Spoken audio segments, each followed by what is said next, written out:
और welcome to Springboard Kitchen. आज हम बनाएंगे एक सैलड रेसिपी जो कि है ब्रसेल्स स्प्राउट और एस्पैरागस सैलड। तो आइए देख लेते हैं ये सैलड बनाने के लिए हमें किन किन चीज़ों की आवश्यकता होगी। सबसे पहले ये एस्पैरागस हमने लिया है, इसे बीच में से काट लिया है, और ये है ब्रसेल्स स्प्राउट। इन्हें भी अच्छे से धो के ले लिया है और इनका हम ये पीछे वाला हिस्सा काट के इसको ऐसे दो भाग में डिवाइड कर देंगे। तो ये सारे कट करके तैयार हैं। अब हम एक पैन लेंगे और इसमें थोड़ा सा ऑलिव ऑयल डाल लेंगे और ये 2 कलियां हैं लहसुन की, इन्हें हम ग्रेट कर लेंगे।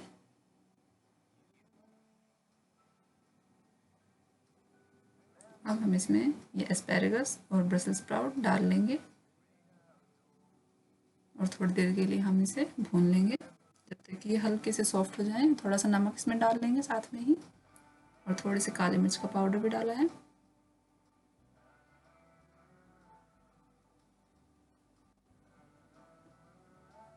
और बस 4-5 मिनट के लिए हम थोड़ी सिम गैस पे इसे पका लेंगे। बस जब तक कि ये हल्के सॉफ्ट ना हो जाए हमें तब तक इन्हें पकाना है। और ये देखिए ये हल्के से सॉफ्ट हो गए हैं, बस पक गए हैं ये। गैस को अब हम बंद कर देंगे।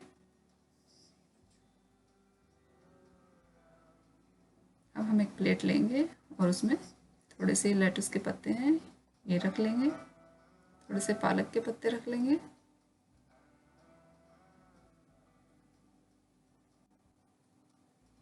और अब हम इसमें ये ब्रसेल्स स्प्राउट और एस्पैरागस इसमें रख लेंगे।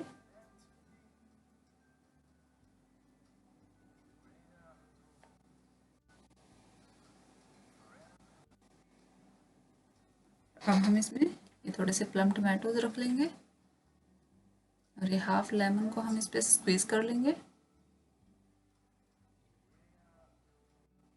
और लीजिए बन के तैयार है सैलड, एस्पैरागस और ब्रसेल्स स्प्राउट सैलड। अगर ये रेसिपी आपको अच्छी लगी हो तो प्लीज़ इसे लाइक, शेयर और सब्सक्राइब करें। चलिए फिर मिलते हैं एक नई रेसिपी के साथ, तब तक के लिए बाय बाय।